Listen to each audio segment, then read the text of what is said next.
Welcome back to Frankly Speaking here on WYDC TV Big Fox. I'm your host, Frank Hakem. We're broadcasting from the Hesselstein studio, and joining me in the Zoom version of that studio, returning to Frankly Speaking, Bobbie Ann Cox. Thanks so much for being on the program.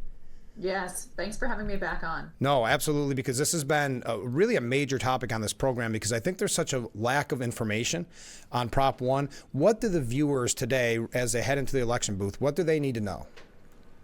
Well, just realize that proposal number 1 on your ballot, no matter where you live in New York State, it's going to be on your ballot, really is not what it says. Right. On the ballot, you're just going to see a simple 2-sentence summary of what proposal number 1 really is. Unfortunately, the party in charge here in New York State passed a law last year allowing them to not show you the full language. It's the law that they passed says that they can just summarize what this proposed amendment to our Constitution says. But in doing that, you don't even get to read what actually would go into our Constitution. And so you can't really fully understand the implications just by reading the 2 sentences that are on your ballot. Right. So people need to understand, first of all, there's a whole paragraph that's left out. It's not referenced on the ballot. It's not described on the ballot. So that second paragraph of Proposal 1 is really dangerous. It gives the government the power to discriminate against us if they're doing so in the name of either reversing past discrimination or if they say they're trying to prevent a future discrimination. So that paragraph B in and of itself is really dangerous. But then you have all the other language that's in paragraph A. Again, you don't see any of this on the ballot. And that paragraph A, if Prop 1 passes and becomes part of our Constitution, that paragraph A is going to give males a constitutional right to play in female sports. Right. It's going to give males a constitutional right to use female spaces like bathrooms, locker rooms, showers, dormitories. It's going to give immigrants, illegal immigrants included, the same rights as New Yorkers, and that can include the right to vote. And it's going to severely weaken parental rights. I mean, this thing is a Trojan horse like we've never seen before. People really need to vote no on Prop 1. And I think there's a reason why they've kind of hidden the language, right? I mean, why would that ever be okay when you're talking about changing the New York State Constitution? Wouldn't you want the voter to be as informed as possible on that? Absolutely. You really, really do want your voters to be informed if you're being fair and transparent. If you're trying to, shove down everybody's throat your agenda, then of course you want to hide what your real agenda is, right? Because you don't want everyone to know what your end game is. But this is why I have been crisscrossing New York State, trying to raise awareness and trying to educate the public about Prop 1. It's not what's on the ballot. It's not what they're selling it to be. The politicians pushing this are telling you it's all about abortion rights. Right. Oh, we have to save abortion rights. Vote for this thing. No. The word abortion's not even in proposal number 1. Abortion is fully codified in our New York State laws and has been for over 50 years. Right. And also, nobody's trying to take the right to an abortion away from you. I mean, New York has very lenient abortion laws, which are not under threat. And in New York today, you can get an abortion right up till the day of birth. Right.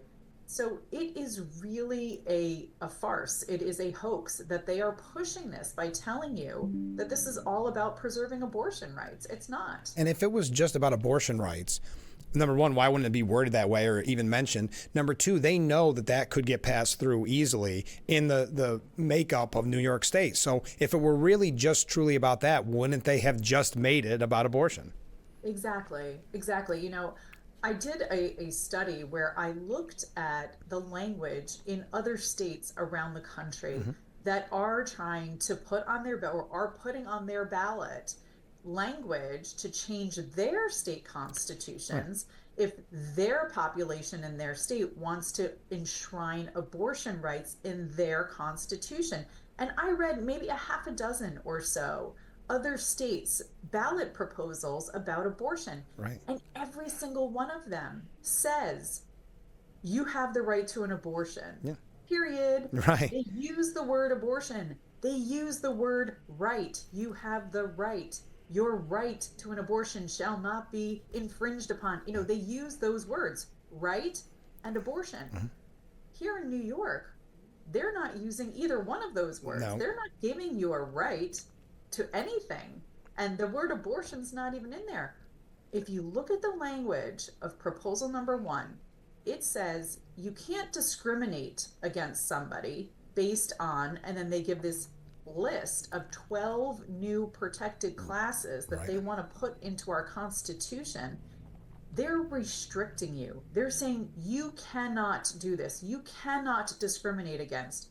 Now, it sounds warm and fuzzy because nobody wants somebody else to be discriminated against. But you have to understand legally what that means. It means they are restricting you. And the language in Proposal 1 says you, not the government, you cannot discriminate. The government gets a free pass with that paragraph B language. They're allowed to discriminate against anybody for any reason, pretty much. But you, meaning you individually, meaning, and they use this word, your firms, your organizations, your corporations, so what does that mean? That means we the people and our companies and our places of worship and our organizations and our schools.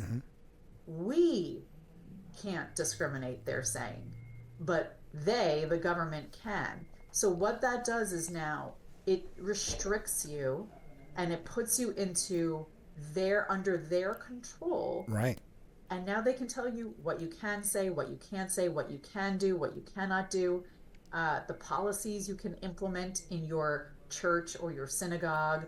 Or it's a horrendous attack on many of our rights, including freedom of speech, freedom of religion, freedom. I mean, it really is a Trojan horse. And unbelievable. They really get to decide essentially what discrimination is, right? That's what gives them so much power in this.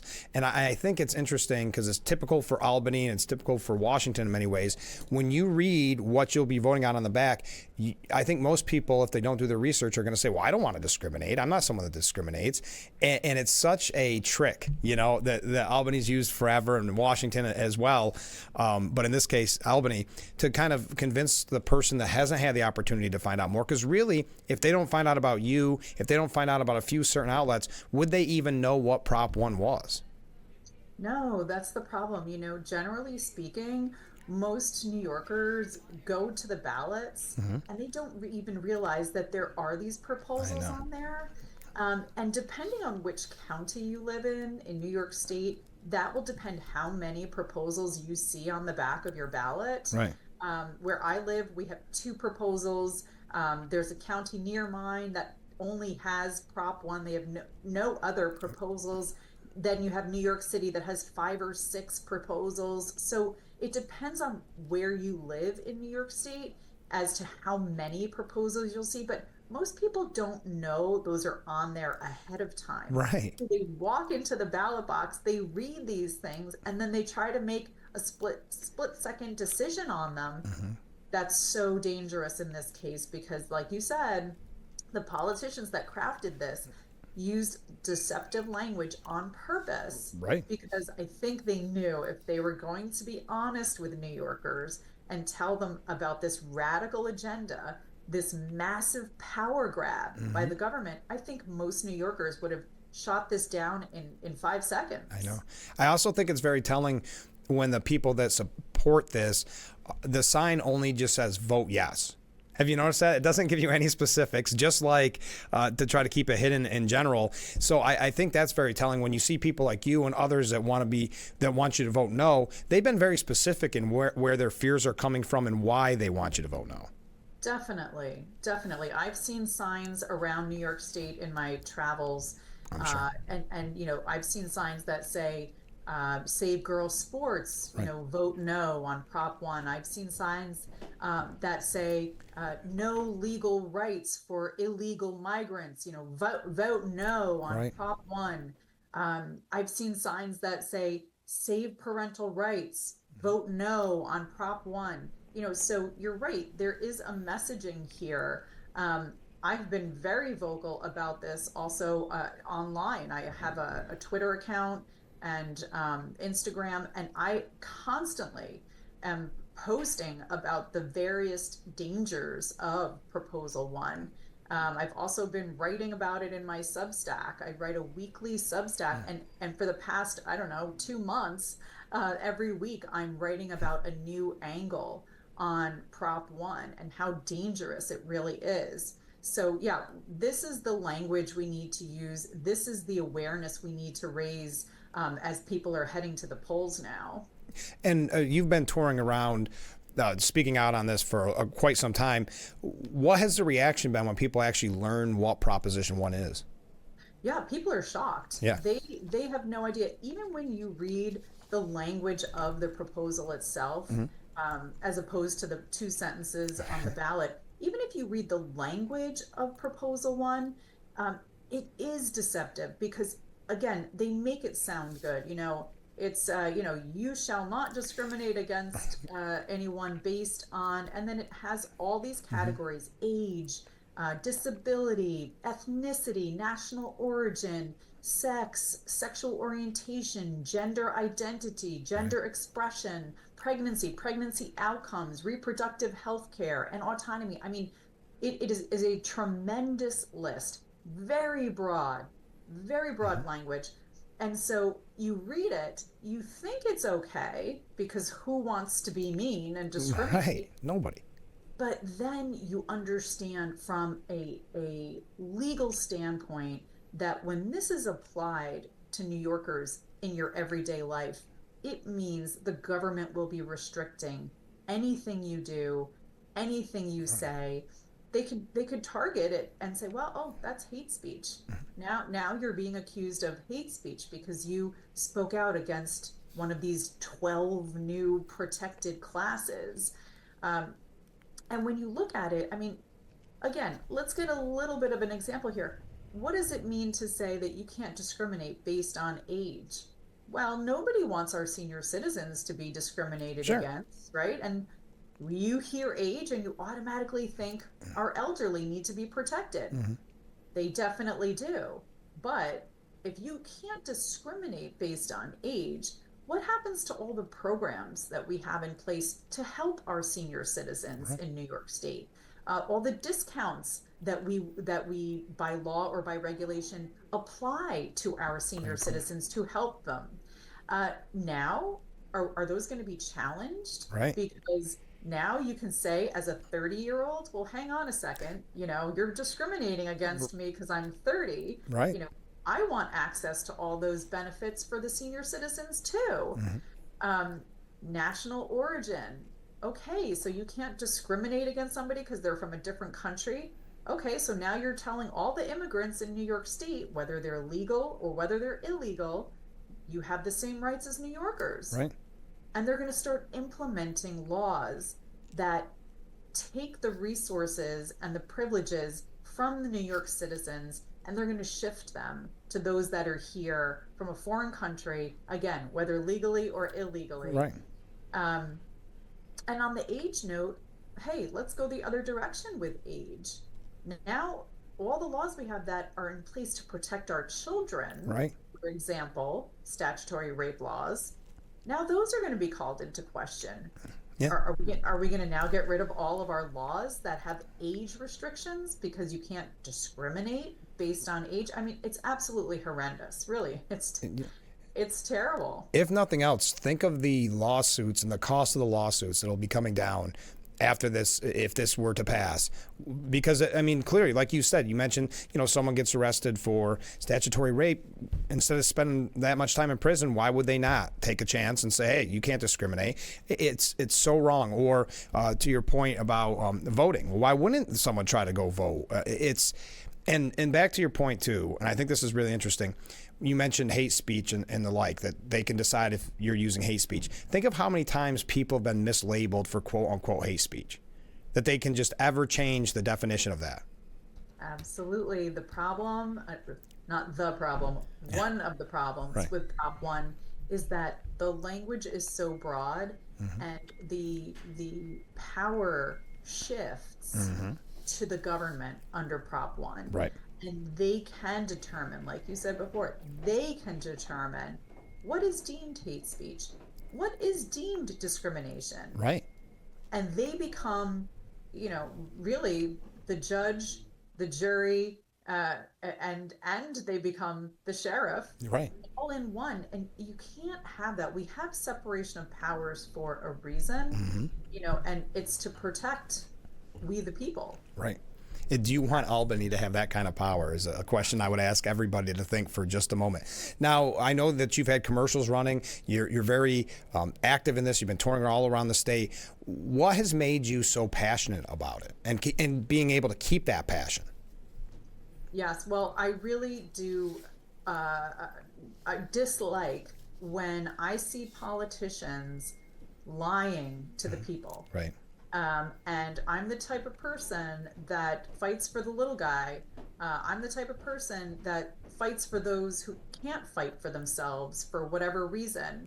And most New Yorkers, quite honestly, are too busy and too consumed with their lives that they don't understand what's going on around them, what the government is doing and trying to do. So it's really driving me to keep going and keep raising awareness as much as possible. It's absolutely unacceptable that we have politicians in charge in New York State who want to shove their agenda down our throats and not even be honest about it. They are hiding the language of Prop 1 by not putting it on the ballot. They just put a 2-sentence summary, which doesn't tell you half the story.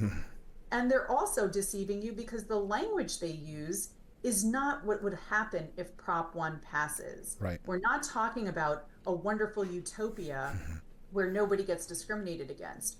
We're talking about a tremendous power grab by the New York State government where they're going to get to tell you what is discrimination, what is not discrimination, what is considered hate speech, what is not considered hate speech, and they're going to become an authoritarian regime in this state, and the people of New York are going to suffer tremendously. It's already happening.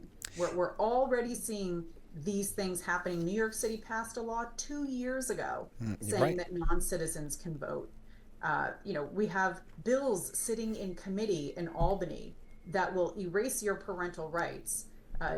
Giving children, there's one bill that gives children the power to make their own medical decisions without parental knowledge or consent. It's absolutely unbelievable. And I'm not going to stand by and allow the politicians to deceive the people of New York. You want to enshrine abortion rights in our Constitution, fine. Go back to the drawing board, rewrite the language of Prop 1 to say you have the right to an abortion, period, and then put it to the people for a vote. But that's not what this is. No, and there's no mistake that this happens to be during the national election, right? Everybody's focused on the big race. And as you said, and I don't knock anybody, because who on their free time wants to look up a ballot measure, right? And so you go in that booth, and that's why it gets. I'm not even being conspiratorial here. There's a clear reason why this has been done the way it's done. But before we go, a couple quick things. Where can people find out more and do their last minute research? Yeah, so we have a website that we launched a couple of weeks back. I really encourage people to check it out. It's at www.votenoonprop1.org, and that's the number 1. So it's votenoonprop1.org. Check out the website. There's a lot of information on there. You can also go on social media. Prop 1, vote no on prop1.org. We also have X, we also have Facebook, we also have YouTube. So search for us on those three platforms. We have a commercial running on television. We have radio commercials running. We have digital ads running. So it's a pretty comprehensive PR campaign that we're pushing It here. sounds it. People can also follow me on Twitter. I'm constantly posting about Proposal One. My Twitter handle is attorney_Cox, and that's spelled COX. Or you can just go on Twitter and search me, Bobbie Ann Cox. But yeah, it's so important if people can take this information, follow me on Twitter or follow Vote No on Prop One on Twitter, repost the things that we're posting, follow us on Facebook, spread our YouTube channel around. Really try to help us spread the word because we're right here on top of election day almost. Yeah. And we really need people to understand they need to vote no on Prop One because it is not what it's being sold to be. Well, thank you so much for giving us so much time this morning, but also more importantly, thank you for all the hard work you've been doing just to spread the word and telling people to vote no. Thank you so much. Thank you. I really appreciate your time. Of course. We'll be right back, but frankly speaking, stay with us.